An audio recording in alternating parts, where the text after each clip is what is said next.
Nothing is more important to this country than tackling our housing crisis head-on. And as I've said on a number of occasions, after a decade of undersupply, rents are still too high, home building is still too low, and too many people can't afford to buy their own home.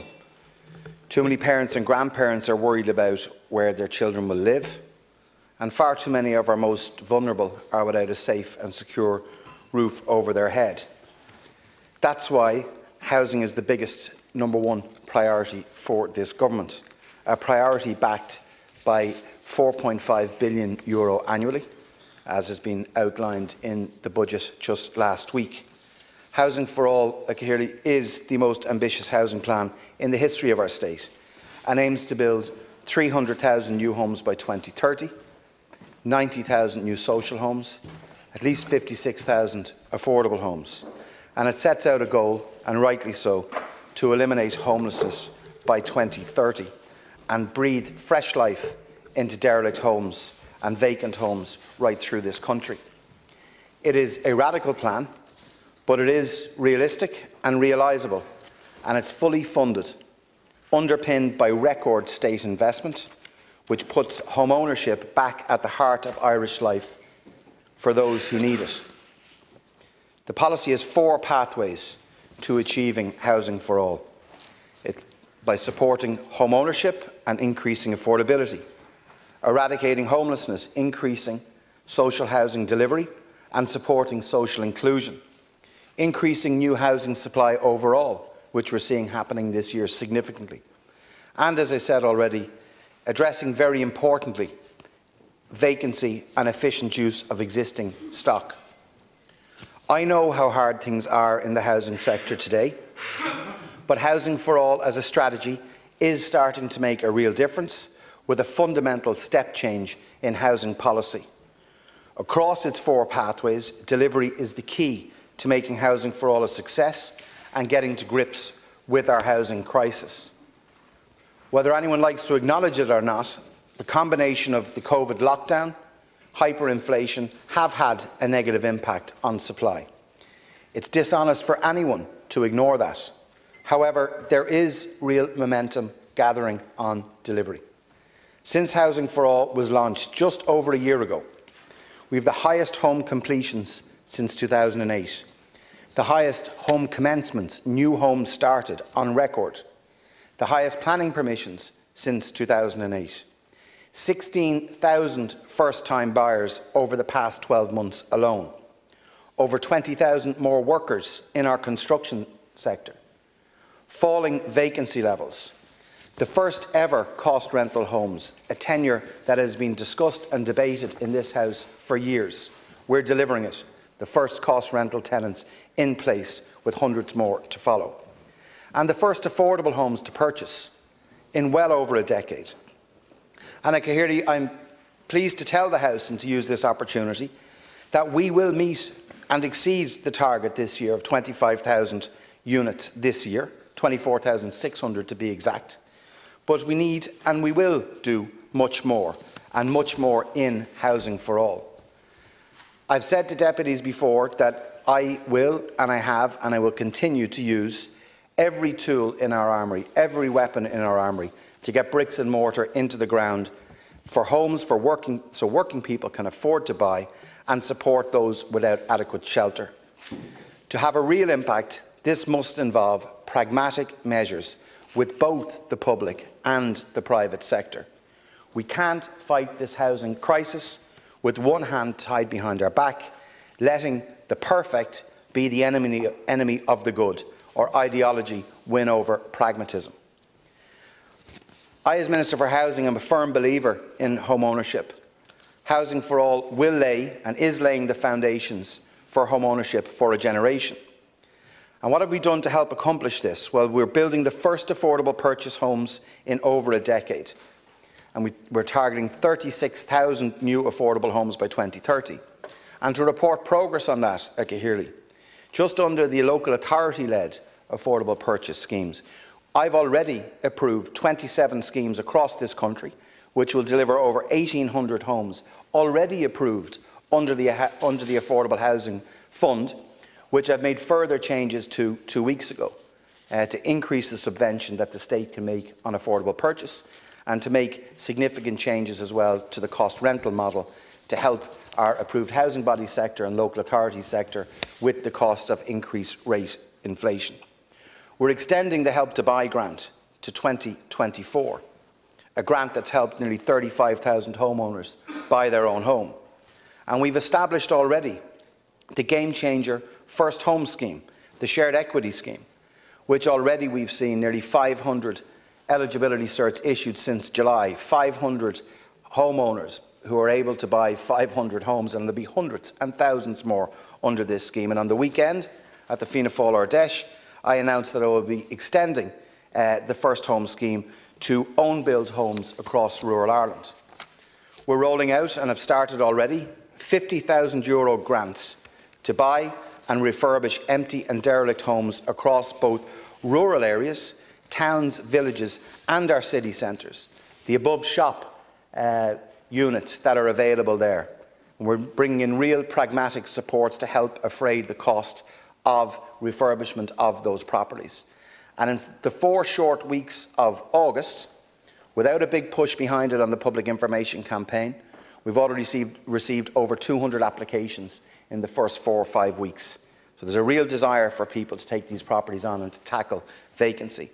We've introduced a tax credit worth €1,000 for each individual renter in 2023 to help them fight the high cost of rent. And we've reformed the tenant purchase scheme to allow pensioners buy their homes. I'm particularly concerned around blockages in the planning system. That's why, in tandem with the Attorney-General, we've initiated the most comprehensive review of the planning system in a quarter of a century. And I expect a consolidated planning bill to come to the House in the coming weeks, and look forward to engagement with deputies both in government and opposition in passing this really important legislation. We are setting out new guidelines to facilitate rural one-off homes. I'm amending planning guidelines to enable own-door homes.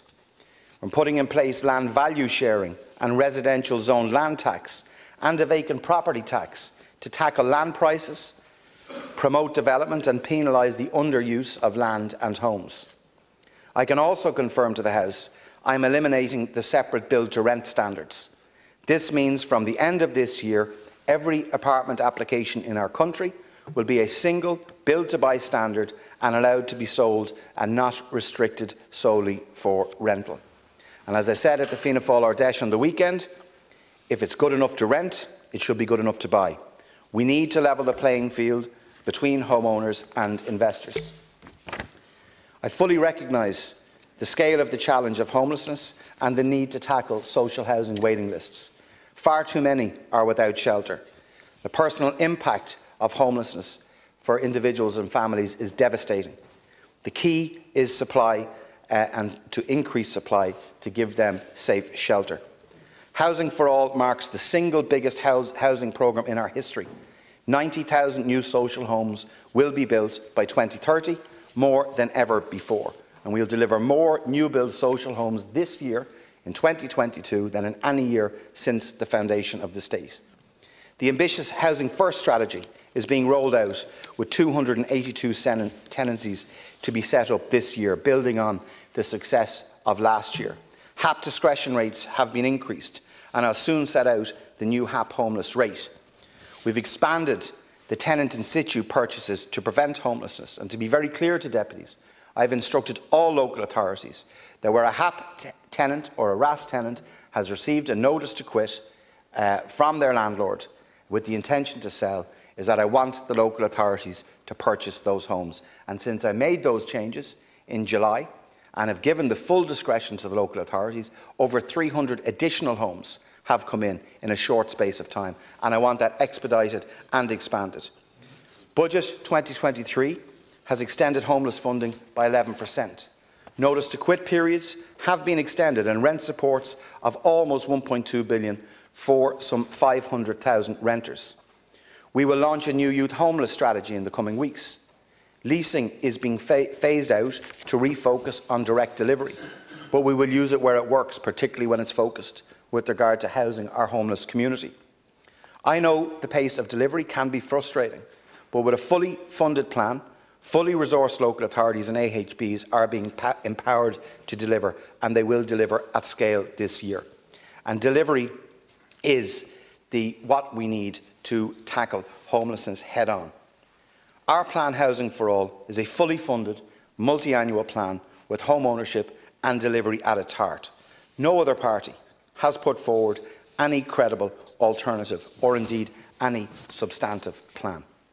And it's all too clear when we look at some of the inconsistencies and inaccuracies that have come from the alternative budget by the main opposition party. It commits to delivering an additional 2,900 new social homes in 2023 above government targets. However, their cost per unit, as I said last week, makes no allowance for inflation or the supply chain issues which have arisen as a result of the war in Ukraine. The figures are directly based on costs in 2021. And it isn't credible, colleagues, for anyone to claim they can deliver more units quicker with less money. In addition, and I think it may be an opportunity today, there's another enormous €300 million black hole at the heart of Sinn Féin's rent tax credit, with over 400,000 renters eligible. The proposal put forward by Sinn Féin would cost 600 million, but they've only budgeted for half of that. It's an enormous black hole within it. Our tax credit is real, and our tax credit of €1,000 per renter will be received by tenants, and they need it in 2023. I have not yet seen any published detailed costings, despite, Deputy, you promising that you would do that last week. I would ask you, and it's important for renters, that they see the proposals, and they see real proposals and real costings, because we have put them forward in our budget. And I earnestly believe that it is crucially important that people don't try to cynically exploit the housing crisis for their own political ends. Renters are struggling, and they're struggling to make ends meet. And that is why we've brought forward a real measure of €1,000 tax credits for them in 2023, and while we continue to expand affordable cost rental and continue to expand the rollout of that programme. One thing is crystal clear, however, is that in the alternative housing plan put forward by Sinn Féin, it continues its attack on home ownership. The alternative budget proposes very clearly to abolish 3 key supports for home buyers. And it is further proof that you do not believe in home ownership. You will scrap the Help to Buy grant, €30,000 grant that supported nearly 35,000 homeowners get their deposit together. You'll scrap the First Home scheme that has already started extremely well, and hundreds of people have already received eligibility certs. First contracts have been issued. First keys have turned in the door, only since the launch of a scheme in July. It's a real targeted support to help homeowners that is actually working and is going to expand even further. Not a second mortgage, an equity stake by the state, helping people, many of whom are renters or living at home with their folks for longer than they would wish, or indeed their parents would wish. A real measure brought forward that's working already, a real measure to support home ownership. But inexplicably, you have also said that you will scrap the new Crecona vacant and derelict property grants of up to €50,000 to buy and refurbish empty homes. And as I've said, we've already had approximately 200 applications. All of us, I think, agree that vacancy and dereliction is a scourge. We're moving forward to bring schemes in through repair and lease for our local authorities, through targeted CPO programmes. But what is wrong with home buyers, people who want to buy their own home, getting support from the state to take vacant properties, to buy them, and to get assistance from the state to do up those homes? Inexplicable. However, to be fair, Deputy, your own position is not shared by many of your own TDs. And I welcome the support of Deputies Thomas Gould, Deputy Matt Carthy, Claire Curran and Rita Cronin, just to name but a few, in their questions around expanding and strengthening those schemes. And in the few minutes I have, just to maybe advise the House, Deputy Rita Cronin asked the Minister for Finance if he will revisit the Help to Buy scheme in terms of its loan-to-value ratio, borrowing a requirement of being 70% when such threshold precludes significant numbers of accessing the scheme. So your colleague wants people to access the scheme, and she wants the scheme changed to facilitate that. Deputy Claire Curran further asks if the Minister for Finance intends to extend eligibility for the Help to Buy scheme to pre-owned homes for first-time buyers, a scheme that their own housing spokesperson and her own party wants to abolish. Yet she wants to change it and obviously recognises the fact that the scheme is working. Deputy Thomas Gould, who in many instances comes into this House and talks, rightly so, about vacancy and dereliction, and is your assistant spokesperson on housing, Deputy Gould has asked me his views on whether the strict criteria for the location of suitable housing under the Croí Cónaithe Fund are too exclusionary and reducing access to the scheme. Now, I was happy to tell Deputy Gould in the answer that I gave him that I've expanded the scheme. So not just in towns and villages, but to rural one-off homes and indeed to our cities. Deputy Gould might not realise that his own party want to exclude the scheme completely and abolish it and put it in the bin. But Deputy Gould, in fairness, has asked for changes to that scheme, which I've actually brought in, not at his request, I might add, but because we believe it makes sense. So you might have a sit-down with Deputy Gould and explain what the Sinn Féin housing policy is. And then Deputy Matt Carthy, to ask the Minister for Finance the reason purchasers of newly completed homes at Loretto Wood, Cavan, County Cavan, are unable to avail of the Help to Buy scheme. Now, if Sinn Féin was in government, they wouldn't be able to avail, no one, not just in Cavan, but right across the country, wouldn't be able to avail of the Help to Buy scheme because you'd abolish it. And you'd abolish the Croí Cónaithe scheme, you'd abolish the First Home scheme. So they, I believe, are very clear examples as to why, in real terms, to be fair, that Sinn Féin do not support home ownership. We, on this side of the House, my own party, Fianna Fáil, and our colleagues in government, fully support home ownership. And not only are we supporting, we're doing something about it by bringing forward real measures that are going to help people. Housing for all, I can hear in conclusion, because I'm sharing time with Deputy Flaherty and Deputy O'Sullivan, is no question and has unprecedented ambition and realism to deliver homes and support home ownership. After a decade of undersupply and in difficult international conditions, it's starting to deliver real progress. It is the only credible and funded plan put forward by any party. So let's be very clear on this. A multi-annual, fully funded plan that's delivering. We're seeing that is delivering and is delivering for our people and is taking hold in very challenging times. And we will continue to drive that forward because we provided the most substantial housing plan, but not only is it a plan, it's a plan that's being implemented and it's a plan that is taking hold and will work.